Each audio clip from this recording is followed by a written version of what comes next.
Hey everyone, welcome back to PeasyMaster. In this video, I'll show you how to fix the waiting for you to verify issue on Steam. First, completely close Steam. Right-click on the taskbar and open Task Manager.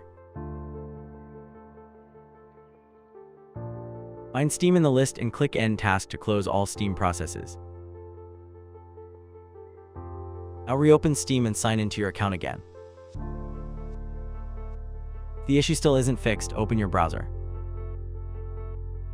Go to the Steam website and sign into your account there.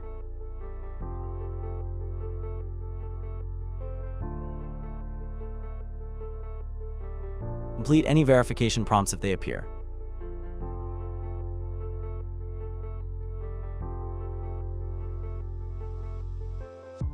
After that, return to the Steam app and try signing in again. And that's it. That's how you can fix the waiting for you to verify issue on Steam. Like and subscribe to PeasyMaster for more tutorials. Thanks for watching, and I'll see you in the next one.